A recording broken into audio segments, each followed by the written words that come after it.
Después del vívido debate que hemos tenido con Enrique López, con Enrique Arnaldo y con Laura Díez, que ha estado muy interesante, por cierto, en el cual se ha llegado a la conclusión de que sin consenso pues va a ser difícil reformar la Constitución.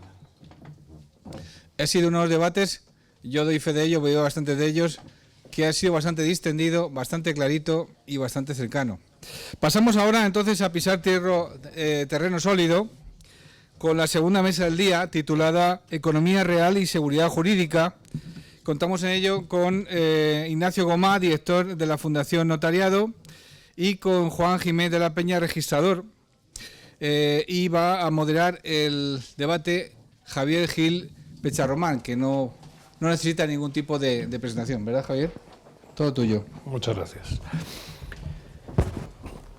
Bueno, y quiero comenzar esta mesa retomando algunas de las palabras que han dicho los magistrados, que a la hora de hablar de seguridad jurídica ponen un poco los pelos de punta, ¿no? Como que hoy ha entrado en vigor la ley de la amnistía y que se ha publicado hoy, ha entrado en vigor hoy, y bueno, pues lo siento por los jueces, lo siento por los fiscales, lo siento por los abogados, que se las van a ver y se las van a desear para saber qué es lo que realmente se dice dentro de esa normativa. Y eso nos da un poco la idea de por dónde han ido las cosas en los últimos tiempos, ¿no? La seguridad jurídica constituye una de las claves de bóveda de nuestro sistema constitucional. Está situada en el nivel más alto de la Constitución, el artículo 9.3, y vincula a todos los poderes públicos. Por eso es, desde luego, muy importante y una exigencia para todos ellos. El principio de seguridad exige que las normas de derecho sean claras y precisas y tiene por finalidad garantizar la previsibilidad de las situaciones y de las relaciones jurídicas. A los periodistas nos gustan mucho las cifras, ¿no? Y por eso los informes de la COE de los últimos años pues, nos han dado muchísimas pistas sobre este tema, ¿no? El entramado legislativo español está caracterizado por una elevada densidad y complejidad. A título de ejemplo, la producción de normas en España en 2022 fue un 22% más alta que el año anterior, hasta 1,3 millones de páginas publicadas en los boletines oficiales del Estado, algo que deja entrever lo difícil que es enterarse de qué es lo que está ocurriendo y cuáles las normativas que en cada momento hay que manejar. Es preciso también mencionar que el número total de reales decretos ley, 20, sigue siendo el sexto más elevado de los últimos 40 años. Asuntos como la protección de la propiedad, la calidad legislativa, la actuación de los tribunales en España, la retroactividad de las normas que encontramos muchas veces, la indefinición de las normas tributarias, que es uno de los capítulos que más de cabeza lleva a toda la parte de la asesoría fiscal y de los tribunales, y la brecha digital, que en estos momentos, bueno, pues la digitalización se está llevando a cabo y falta quizá un poco de transparencia para saber qué es lo que va a ocurrir. Bueno, pues para hablar sobre estos temas contamos con, como bien ha dicho Carlos Berbel, contamos con Ignacio Gomá Lanzón, que es director de la Fundación Notariado y director de la revista El Notario del Siglo XXI en el Colegio Notarial de Madrid, y con el registrador de la Propiedad de Madrid y que ha sido vocal de la Junta de Gobierno del Colegio de Registradores de la Propiedad y Mercantiles de España, Juan Jiménez de la Peña. Vamos a comenzar con una situación, una posición para saber un poquito qué ideas podemos aportar y después pues entraremos en conversación. Comenzamos con Ignacio Gomá, por ejemplo. Adelante. Pues muchas gracias por invitarme a este acto. Y yo, en primer lugar, querría situar un poco, tal y como hemos estado hablando previamente a través de correo electrónico, para explicar que la relación entre seguridad jurídica y economía pues, es inmensa, da lugar a muchísimas cosas, y yo que me aparezco a veces bajo diversas formas. Una es la de notario, por supuesto, el director de la Fundación del Notariado. También he formado parte de la Fundación Hay Derecho, que se ha dedicado mucho a estas cuestiones. Por lo tanto, al pensar en economía y seguridad jurídica, se me ocurren temas muy muy variados, muy diferentes. Uno de ellos es efectivamente cómo la producción de normas o la actividad jurídica en general afectan a la economía, que me parece que es un tema clarísimo. Hace un par de años, hace 3 años, tuve la oportunidad de participar en un estudio que hizo el economista Benito Arruñada, que está colgado además en FEDEA, en la web de FEDEA. Y bueno, era muy interesante porque él iba estudiando diversos aspectos del mundo jurídico para llegar a la conclusión de que en España ese concepto de seguridad jurídica, que en general pues el Tribunal Constitucional ha proclamado que es una mezcla, una suma de certeza y legalidad, jerarquía y publicidad de la norma y retroactividad de lo no favorable e interdicción de la arbitrariedad, pues presenta en nuestro país bueno, pues una situación quizá no excesivamente halagüeña. Él señalaba 3 o 4 puntos, uno de ellos el de la propiedad, que quizá es a mí el que más me puede interesar precisamente por la profesión a la que me dedico, también la contratación privada, el exceso de legislación imperativa y el funcionamiento de los tribunales de justicia. Bueno, lo has mencionado tú de alguna manera. Desde luego, para mí como jurista, y entiendo que para cualquier actor económico, la proliferación de normas, el excesivo número de normas, dificulta en definitiva la actividad. Es cierto que la actividad económica es hoy más compleja que antiguamente y las normas son necesarias. Cuando yo empecé a ejercer una declaración de obra nueva, por ejemplo, pues simplemente venía el propietario, decía que tenía tantos pisos y Santas Pascuas se escribía sin ningún problema. A eso se han ido añadiendo los requisitos, la licencia, el certificado del arquitecto, la licencia de primera ocupación, el seguro decenal, todos los cuales son necesarios, pero es verdad que dificultan. ¿Quiere eso decir que la legislación es mala? No, la legislación tiene que ser justa, adecuada y la necesaria, ¿no?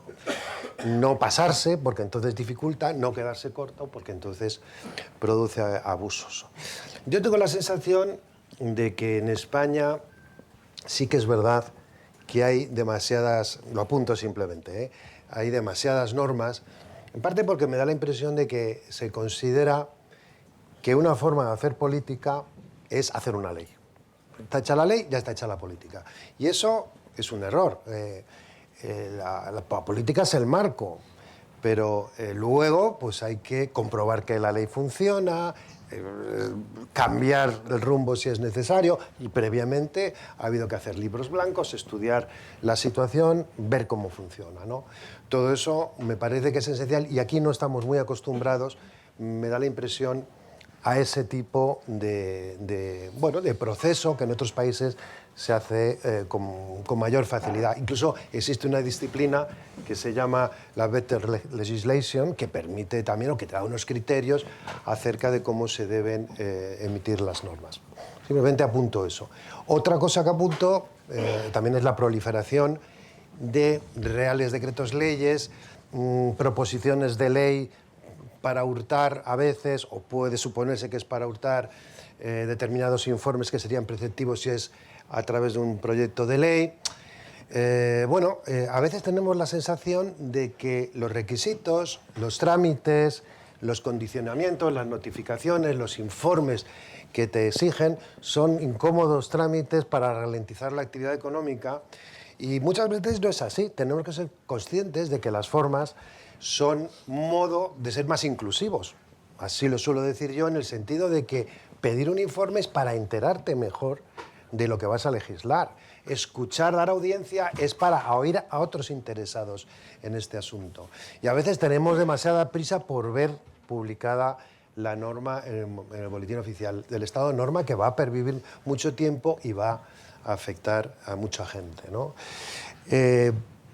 En el tema del derecho de propiedad, que son todos los aspectos que se trata, apunta Benito Arruñada una cosa que a mí me parece que es muy interesante y muy acertada. Lo dejo solo ahí, pero lo dejo apuntado, que es, él dice, y yo participo bastante de él, que tenemos en España la costumbre de resolver problemas públicos con problemas privados, con regulación del derecho privado, ¿no? ¿No hay vivienda suficiente? Pues vamos a regular el derecho de arrendamiento, vamos a poner un tope de no sé qué o vamos a hacer tal, ¿no? Hay que comprender que la economía son vasos comunicantes. Si tú pones puertas en el campo, pues a lo mejor la gente va a ir por otro lado. Si tú pones un tope y dificultas el alquiler, pues a lo mejor pues no van a salir pisos a alquiler y se van a ir por otro lado, se van a vender o a saber qué va a salir, ¿no? Entonces, legislar, vuelvo a decir lo mismo, es un tema muy delicado que hay que hacer bien, es una tarea que hay que hacer bien y no debemos conformarnos con simples publicaciones. Publicar una ley en el BOE no es, yo creo, hacer política, ¿no? Bueno, simplemente apunto este par de cosas en el aspecto, digamos, más general de la seguridad jurídica y la economía que me parecen clave. Por no extenderme mucho, que hemos quedado a hablar 5 minutos, hablaría de la segunda parte, que son pues, los notarios y los registradores como supuestamente personas, profesiones que se dedican a la seguridad jurídica. Siempre pongo un ejemplo de un economista peruano que decía que la propiedad formal tiene un mayor valor del que pudiéramos suponer. Dice que en Perú, que es donde él era, Hernando de Soto, que se llama, pues venía a decir que si tú compras un solar a tu vecino, pues ya sabes que es de tu vecino, porque sabes que toda la vida lo ha tenido, lo has visto cultivarlo, en fin, es una cosa bien conocida en la comunidad. Cuando las economías se expanden, se hacen más grandes y los actores económicos son anónimos, no sabes quiénes son, no te basta con conocer a la persona. Si tú quieres hipotecar, quieres vender el piso y la persona que te va a dar el préstamo o que te lo va a comprar es una persona anónima, pues se necesita algo más. Y eso es la propiedad formal. La propiedad formal es un pasaporte, un modo que permite que terceros confíen en lo que resulta del título, ¿no? Y por tanto, eso es lo que diferencia en muchos países ser rico de ser pobre, tener esa titularidad formal. Decía Harari, este famoso filósofo israelí, que bueno, en las comunidades de 150 personas pues pueden funcionar sin ningún tipo de título. Más allá de eso, es necesario crear ficciones, es necesario crear algún invento jurídico que permita relacionarlo. De hecho, como solía decir este señor, pues hombre, la Peugeot no existe. La Peugeot es una persona jurídica que es una invención nuestra, que nos permite funcionar en el tráfico con unas presunciones que, a su vez, lo mismo, el título formal es una presunción. Entonces, desde ese sentido, los notarios y los registradores contribuyen a la seguridad. Suelo decir también que hay que matizar. Realmente, cuando dicen que los notarios se dedican a la seguridad jurídica, lo matizo. Se dedican, en realidad, a más cosas, ¿no? Yo lo que creo que me dedico es a encauzar la voluntad contractual dentro de los límites de la ley para que alcance su mayor eficacia asesorando y conservando el documento, lo cual de por sí va a producir una seguridad jurídica, porque estarás bien asesorado, estarás dentro de la legalidad, se conservará el documento y ese documento producirá ciertos efectos ejecutivos. Pero creo que nosotros nos dedicamos un poco a algo más que eso, porque dentro de eso se incluye el control de legalidad, asesoramiento, en fin, y la conservación. Seguiremos andando en el tema y mientras tanto pues vamos a escuchar esta pequeña intervención. Voy a intentar limitarme a los 5 minutos. Muchas gracias. Lo primero, quiero agradecer muy sinceramente la invitación al Consejo General de Colegios de Gestores Administrativos de España y al ilustre Colegio Oficial de Gestores Administrativos de Madrid por su invitación. Es un honor para mí formar parte de esta mesa con Xavier y con Ignacio. Es una pena que no haya podido estar Sofía Puente. Ha citado muy pertinentemente a Benito Arruñada, que recoge las ideas acerca del análisis económico del derecho que aparecieron por los años 50 en Estados Unidos con Gary Becker y otros, y que venían a decir, y yo creo que esto nadie duda, de que la seguridad jurídica tiene unos efectos positivos económicos. Esto es una obviedad. y se demuestra cuando no funciona. A esta seguridad jurídica con estos beneficios económicos, sin la menor duda, y yo quiero hacer mi reconocimiento expreso, porque luego hablaré de los registros de la propiedad, los mercantiles y de bienes muebles, contribuyen de manera muy eficaz los gestores administrativos sin la menor duda y los notarios sin la menor duda. Y ya aprovechando la mesa, también los periodistas. Análisis económico, luego contaremos alguna anécdota también de Benito Arroñada de algún estudio peculiar. Yo me centraré en los registros de la propiedad, mercantiles y de bienes muebles, pero como no quiero extenderme, voy a poner dos casos concretos y reales que pueden ejemplificar lo que yo quiero explicar. El primero lo llamaremos el incendio del Windsor y el segundo la inmatriculación de las favelas. Como sabe todo el mundo, el Windsor se quemó en febrero, el 13 de febrero del 2005 y pertenecía a mi registro. Es un edificio de 600 millones de euros y yo verdaderamente pensé, porque era un sábado, que el lunes me encontraría con una avalancha de solicitudes de información acerca de ese bien inmueble que dio lugar a numerosos pleitos desde el punto de vista civil, mercantil, administrativo e incluso penal. ¿Cuál sería mi asombro cuando me encontré con que solamente 4 solicitaron nota simple? Eso me dio la tranquilidad de pensar que una propiedad formalizada y una cosa que está inscrita en el registro no plantea cuestión. La gente la da por supuesto. ¿De qué aspectos podemos sacar, digamos, como si a eso añadimos, por ejemplo, cualquier negociación respecto de cualquier bien inmueble, y ya no digamos de esos grandes edificios, nos encontramos que por el valor de una nota simple con información continuada o con una certificación, se formalizan operaciones de cientos de millones de euros, lo cual, como dicen los cursis, suponen unos costes transaccionales razonables. ¿Qué quiere decir esto? ¿Qué conclusiones podemos sacar de este caso concreto? Por un lado, que lo que publican los registros tiene certeza en el mercado. Lo segundo, la seguridad de los derechos titulizados e inscritos en el registro. La evitación de pleitos, y estoy refiriéndome a notarios y registradores, y también digamos, una base sólida para la inversión. Y no me estoy refiriendo a las grandes corporaciones internacionales, sino me estoy refiriendo a cada persona en la seguridad de su casa. Podemos poner, por dar grandes cifras, como decía Xavier, que el importe total de compras inscritas el año pasado fueron, de bienes inmuebles, 153.000 millones, las sociedades que se inscribieron 100.000 por un valor de 6.000 millones de euros. El segundo ejemplo que poníamos era el de la inmatriculación de las favelas. Cuando yo formé parte del colegio, planteamos a Brasil, que era el mismo presidente que tenía ahora, una idea que nos parecía buena, y era la inmatriculación de las favelas a favor de los que las ocupaban. Y nos parecía que tenía un doble aspecto positivo. Por un lado, se les daba un dominio, y por otro lado, se les daba la oportunidad, un crédito razonable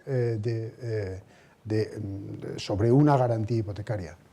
¿Cuál sería nuestra sorpresa cuando la mayor oposición a esta idea se planteó por parte de las mafias, que no estaban dispuestas a abdicar de sus préstamos usurarios con cargo a la integridad del deudor por préstamos hipotecarios a unos intereses más razonables? ¿A qué nos lleva esto? Pues a que en sociedades no desarrolladas los problemas que ya planteaba la ley hipotecaria de 1861 se dan, y se dan con especial virulencia. No hablemos ya de Ruanda u otras cosas.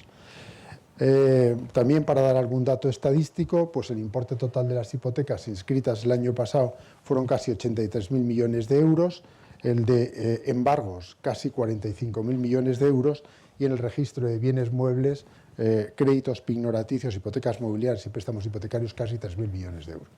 Para concluir, que no quiero pasarme de los 5 minutos, trataba muchas más ideas, que algunas hemos comentado: el análisis económico del derecho, los requisitos, en este caso de un registro para la incorporación a la Unión Europea, como podía ser el origen económico, que ya ha quedado apuntado, de la ley hipotecaria de 1861. Podíamos hablar también incluso de las hipotecas basura, de la cual yo estudié y profundicé un poco en su día. Podemos hablar de urbanismo, de georreferenciación volumétrica, pero yo creo que también tiene una cierta actualidad, y en eso estaremos de acuerdo, la ley de transposición de directivas en materia de digitalización para notarías y registros. Y con esto concluyo, espero no haberme pasado de mis 5 minutos. Y yo creo que es uno de los temas que en estos momentos más incógnitas plantean, ¿no? ¿Va a haber más seguridad jurídica con la digitalización de registros, de notarías, de los juzgados, de todas las partes que intervienen en el mundo de la justicia? ¿O nos vamos a encontrar con un vacío grande y con muchos problemas? ¿Cómo lo ven?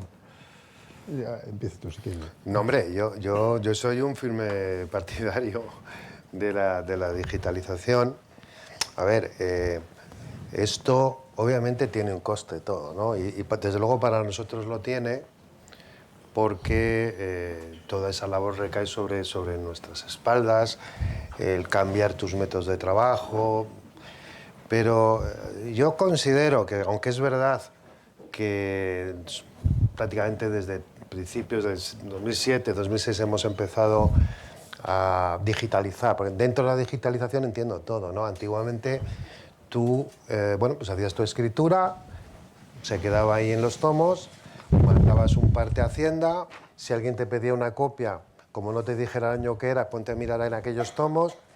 Entonces, hombre, es evidente que la utilización de las nuevas tecnologías, comenzando con la digitalización de los documentos, conduce a una mayor eficiencia. Tenía aquí una cita que a mí me encanta, la traigo porque me apetece decirla, pero tiene que ver, que es que decía Norberto Bobbio que frente a toda norma jurídica o hecho jurídico se pueden plantear 3 tipos de problemas.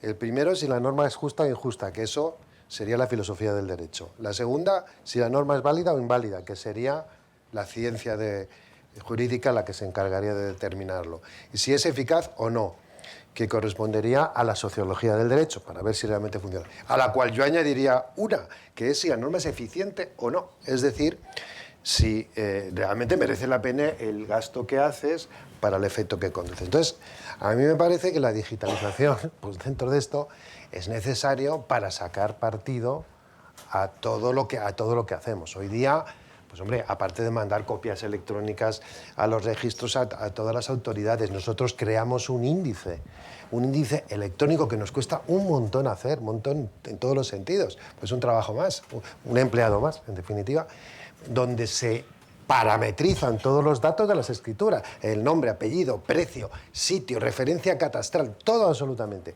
Y eso está a disposición del propio cliente, por supuesto, pero también de todas las autoridades que necesitan tener esa información, tanto Hacienda como simplemente estudios estadísticos, se pueden sacar, ¿no? Tú tienes una copia, una escritura, eso nos ocurre con cierta frecuencia. Oiga, que yo hice una escritura, pero no me acuerdo ni dónde, ni de cuándo, ni de lo que era. Pues ahora le dices dónde está, porque lo buscas ahí y aparece. Entonces, hombre, me parece obvio que la digitalización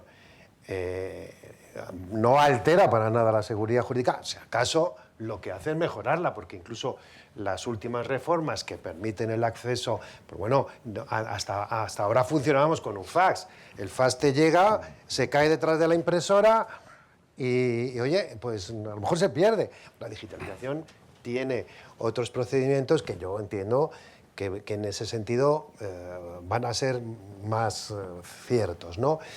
Hay un salto, también lo tengo que reconocer, que siempre da un poco de miedo, ¿no? Yo me acuerdo que algunos expertos dentro de nuestra profesión, Quique Brancós, por ejemplo, pues en su día se planteaba el tema de si había que hacer la matriz electrónica, no había que hacerla y tal. Porque, por ejemplo, nosotros, los notarios, tenemos, ahora estos archivos históricos, el testamento de Cervantes o de Isabel, y ahí están, su papelito, tú cuando quieras puedes ver ahí y lo consultas. A lo mejor, si Isabel la Católica lo hubiera hecho en un testamento electrónico, aunque lo hubiera hecho en 1980, pues a lo mejor ya no lo puede ver, porque hemos cambiado 17 veces de lenguaje. Yo lo que escribía, que eso fui un pionero en cosas electrónicas en los años 80, que lo escribía en WordPerfect, pues ahora no lo tengo, ¿no? Porque no lo puedo leer, salvo que tengamos algún listo, poder hacer la conversión correspondiente. Pero no es fácil, ¿no? Entonces, el papel ahí sigue estando. De hecho, nosotros la conversión que hemos hecho en el protocolo electrónico tiene una doble matriz. Seguimos conservando el papel, pero también hay un protocolo electrónico. Habrá un momento en que quizá en la transición pues haga desaparecer el papel, no lo sé, pero de momento está en los dos sitios, ¿no? Y si ocurre una hecatombe, pues ahí sigue estando. Entonces, yo creo que es prudente hacerlo y en este sentido, dado que está en papel y en forma electrónica, no creo que la seguridad jurídica en este aspecto vaya a desmerecer, ¿no? Otra cuestión diferente que habrá que valorar es el de la videoconferencia, que es verdad que eso es un salto cualitativo, está impuesto también por las directivas europeas, y vamos, yo creo que no va a pasar nada, o sea, todo tiene un riesgo, o sea, es que, como estábamos hablando antes, Petit Comité, que obviamente se pueden falsificar títulos previos, se pueden falsificar documentos de identidad, se pueden falsificar documentos que se unen, y hay un riesgo, pero a veces lo mejor es enemigo de lo bueno. Yo creo, vamos, que tal está, en todo caso, tal y como se ha configurado la videoconferencia, es bastante complicado, porque tienes que darte de alta de un portal, subir el DNI, ves a la persona, en fin. Yo soy optimista, la verdad, en que no va a afectar a la seguridad jurídica y que al contrario, yo creo que la va a aumentar, me parece a mí. Yo estoy de acuerdo con él. Yo siempre he sido, me ha gustado una cosa curiosa que no se ha atribuido a los registradores, y es el análisis de aplicaciones informáticas, de tal manera que la de la Dirección General que ahora funciona la hice yo en su día. Cuento como anécdota que yo quise darle el nombre de un filósofo para que tuviera un toque de, digamos, de distinción, pero como son las cosas de la administración, subió y quien mandaba decidió que se tenía que llamar Gestión de Notarías y Registros, o sea, Genaro, con lo cual yo me quedé un poco abatido. Pero las cosas son así. Pero yo creo que ya llegábamos tarde. O sea, quiero decir, la digitalización es una cosa que exige Europa y que nosotros estamos haciendo un enorme esfuerzo para estar a la altura. Digamos que la tesitura en estos momentos, papel digitalización, digamos que está superada totalmente, en el sentido de que es bueno la conservación en papel, pero que pasaremos a una digitalización sin la menor duda. Acerca de la seguridad. Nosotros, claro, nos hemos planteado muy seriamente la seguridad y explico un poco cuál es el esquema en el Colegio de los Registradores. Bueno, aparte de la revolución que ha supuesto el que todos los libros se lleven desde a partir de un día determinado digitalizados, la creación de la sede electrónica única, etcétera, pero el sistema consideramos que tiene seguridad, aparte de respetar el Servicio Nacional, perdón, el Esquema Nacional de Seguridad, porque de los registros cada uno tiene una especie de macro servidor en el cual, o mini servidor, en el cual salen encriptadas todas las inscripciones y existen 3 sedes físicas diferentes. De tal manera que un ataque a los datos de los registros, digamos que sería por pura maldad y nunca por aprovechar los datos, porque del registro salen encriptados y los 3 sitios en los cuales están, uno es Diego de León, otro es Alcalá y otro tercero que está en Telefónica, allí los datos están encriptados y no se pueden desencriptar si no es con la firma electrónica del registrador que en ese momento sea titular. En definitiva, como muy decía Ignacio, es un salto, y es un salto al vacío. Pero, perdón, no al vacío, es un salto. Pero tiene 2 características, la imposición de Europa y segundo, una convicción profunda que ya se ve que tenemos él y yo de que esto no es un juguete con peligro. Lo que sí queda claro es que cada vez tanto notarios como registradores tienen que manejar más datos, cada vez la legislación les exige tener en cuenta y filtrar datos, estadísticas, etcétera, etcétera, etcétera. ¿Existe el convencimiento de que este tipo de datos corresponden a una mayor seguridad jurídica, ayudan a ello? Por ejemplo, me refiero pues, bueno, en registros, por ejemplo, no solamente ya es la entrega de las cuentas, sino otros muchos datos que se han ido teniendo que entregar y teniendo que dar. Hay una cuestión que las administraciones siempre cagan con ellas, que es, digamos, un dato susceptible de tratamiento informático, que es un dato susceptible de ser exportable en el mejor de los sentidos, de tener un mejor conocimiento de la situación. Aquí, por ejemplo, daba determinados, la presidenta del Consejo de Estado, de determinadas encuestas. Claro, con todos los datos que se acumulan, estos son datos macroeconómicos esenciales para tomar decisiones políticas con mucha más eficacia, sabiendo en qué partes, digamos, o cómo actuar, en dónde tocar las clavijas que sean necesarias para poder, digamos, tomar decisiones más adecuadas. La ventaja que tiene también los datos de los registros es que son públicos, de tal manera que pueden ser conocidos por las partes, no solamente por las administraciones a efectos de un conocimiento más detallado, sino también por parte del particular. Luego quiere decirse que datos que antes no eran susceptibles de tratamiento individualizado, ahora mismo por el contrario están, porque además, esto, perdón que me extienda un minuto, a los registradores nos han obligado no solo a firmar las inscripciones, sino junto con las inscripciones a firmar una base de datos y una certificación estructurada y en extracto. Quiere decirse que son datos bloqueados que solamente podrían desbloquearse con la firma del registrador. Eso sí se pone en conexión con las bases de datos que antes teníamos, que eran los libros escaneados, que eran las notas simples y las certificaciones archivadas. A la hora de la verdad, aunque no, ya cuidábamos que no trajera consigo distorsiones, es verdad que había 4 bases de datos y ahora va a haber una sola, lo cual implica una mayor seguridad. Perdón por haberme extendido. Hay que reconocer que la estadística, tanto notarial como registral, es una maravilla que ayuda a los institutos de estudios y demás para ver por dónde viene el mercado, qué es lo que va a ocurrir y, sobre todo, a la hora de pensar y de meditar qué medidas de seguridad se pueden tomar. Y aquí hay una cosa que sorprendió hace unos años y que ha sido una batalla que han seguido tanto notarios como registradores, que es la lucha contra el blanqueo de capitales. Eso ha sido un pulso para liberar del mercado pues una competencia desleal y bueno, operaciones de fraude, etcétera, etcétera. ¿En qué situación está en estos momentos? Sí, eso, bueno, yo he tenido la suerte o desgracia también de ser presidente de un grupo de trabajo de blanqueo de dinero de la CNUE, que es una especie de colegio notario europeo, y me he empapado, un poco a pesar mío, porque no es lo nuestro, pero es que esto tiene una historia, ¿no? Y está muy relacionado también con esos datos que tenemos que proporcionar. Claro, el tema del blanqueo de dinero es que es, como en algún artículo le llamo, es un delito líquido, polimórfico, que se escapa de la calificación ordinaria, se hace a escondidas, en apariencias puramente legales, ¿no? O sea, que escondida bajo compraventas, bajo sociedades.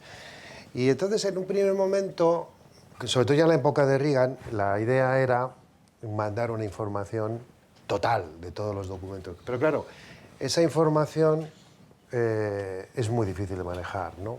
Con lo cual, la tesis fue la de crear la figura de los sujetos obligados que de alguna manera colaboran con las administraciones en filtrar los datos, comunicarlos. Eso, claro, para nosotros los notarios y los registradores siempre supone un cambio cualitativo, porque de hecho nosotros no estamos acostumbrados a sospechar, nosotros estamos acostumbrados a dar fe, a ver lo que ves por tus sentidos, este es el DNI y tal, asesorar, pero no estás programado mentalmente para ver fraudes ni nada de eso, ¿no? Sin embargo, nos hemos tenido que acostumbrar. Ha sido también un cambio tecnológico, un cambio en el ámbito del derecho penal y un cambio hasta profesional. De hecho, en la reforma que se hizo en 2007, tanto en la ley como en el reglamento, ya se incluye que el notario tiene que velar no solamente por la regularidad formal, consentimiento, está el título, no hay cargas, no sé qué, que ha prestado, que tiene capacidad la persona que integra ante ti, sino la regularidad material, cosa que muchas veces, digamos, va más allá de tus posibilidades. Yo como sé que es un fraude. Eso, digamos, se articula a través de una serie de obligaciones de preguntar. O sea, blanquear, se suele decir, es poder responder preguntas. Luchar contra el blanqueo de dinero es hacer preguntas. Y eso es lo que, digamos, en nuestro estatuto profesional se ha incluido que es que nosotros debemos velar también por esa regularidad material haciendo las preguntas. Y lo hacemos, tienes que hacer. Tienes además un manual, una forma que tienes que... una serie de preguntas, una serie de actuaciones que tienes que realizar según los casos, ¿no? Y la verdad es que ha sido un éxito, las cosas como son, en ese aspecto, porque se ha tenido que crear también un órgano dentro del Consejo General del Notariado, pero independiente del Consejo General del Notariado, que centraliza toda esa información y comunica, en su caso, pues al SEPLAC, las operaciones sospechosas, realiza sus propias actividades, porque como precisamente tiene a su disposición todo el índice que los notarios, con la información de todas las escrituras que se hacen, tienen la posibilidad de hacer, bueno, seguir una finca, seguir una persona, ¿no? Es cierto que eso también, de alguna manera, afecta a esos datos, pero es que la ley obliga ya, ¿no? Nosotros no podemos dar una copia, cualquier cosa, y siempre tiene que estar suficientemente justificado, pero ese órgano es el que, digamos, interactúa o intermedia entre las autoridades policiales y judiciales y nosotros, ¿no? En otros países no existe esta figura. De hecho, en España está muy adelantado, somos bastante, modestia aparte, un ejemplo en esa materia. Pero en otros países la relación es directa del notario con la autoridad policial, que siempre es más complicado. O sea, que tengamos un órgano que intermedia, te entiende, y de alguna manera tú le comunicas. Y que ve con otra perspectiva más lo ve con elevada, otra perspectiva, claro. te ayuda a buscar te ayuda puedes consultarle, ¿esto se debe comunicar o no? Porque lo que tú piensas que se puede comunicar, pues a lo mejor no es así. A veces te viene, es un señor de determinada jurisdicción, ¿qué tal? Bueno, ya, ¿pero qué ha hecho? No, nada, una compra. Bueno, pues entonces no me lo comuniques, que me llenas. Bueno, quiero decir que eso ha cambiado nuestra forma de actuar y, sin lugar a dudas, yo creo que en cierto sentido también para mejor. Una pequeña matización. Claro, los registros, los datos son públicos. Lo que pasa es que antes no eran susceptibles, como decía, de ser tratados individualmente. En una conversación cuando la recepción del rey en nuestro colegio para la inauguración hace un par de meses, coincidí con el general encargado de blanqueo de capitales. Entonces, es verdad que es importante los indicios que nosotros podamos tener, que nunca serán suficientes, porque los malos suelen ser simpáticos. Sí. Pero hay que tomar en consideración también que no solamente es en bienes inmuebles, en inversión de bienes inmuebles, sino también en tramas de sociedades. Y él lo que me decía es que lo más importante para blanqueo es la trazabilidad. Y claro, en eso nosotros, independientemente de los indicios que reportemos también a nuestro servicio de blanqueo, ellos les permite una investigación muy eficaz, y esa investigación no cabe la menor duda de que es en interés de la sociedad, porque a nadie nos interesa, ya en menor medida o en mayor medida, ya no digamos las mafias a las que ya hemos hecho referencia, se muevan libremente. Y por ahí les terminan pescando. Ya se nos escapa el tiempo. Quería muy rápidamente hacer una pequeña conclusión de ¿vamos hacia una seguridad jurídica de aquí en adelante? ¿Sí, no o todo lo contrario? Me deja hablar a mí.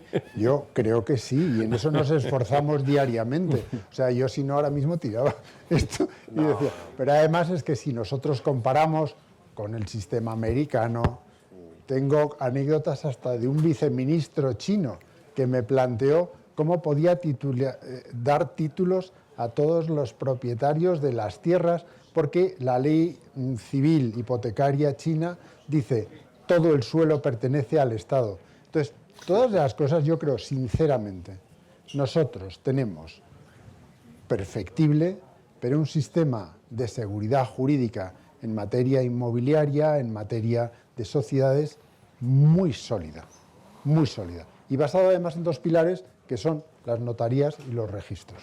Bien es verdad que tiene un elemento fundamental de interacción entre ambos, que son los gestores administrativos, porque no es lo mismo explicar una nota de calificación o una cuestión jurídica a una persona no docta que a un gestor administrativo que lo coge al vuelo.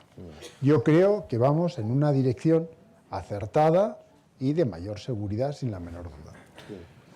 Sí, concluimos. Bueno, totalmente de acuerdo. Yo creo que a veces nos cuesta valorar lo que tenemos, ¿no? Y el otro día, porque contarle una anécdota pequeñita también, me parece que Carlos, que tú, antes estábamos hablando de Elisa de la Nuez y me dice que su hija está en Londres.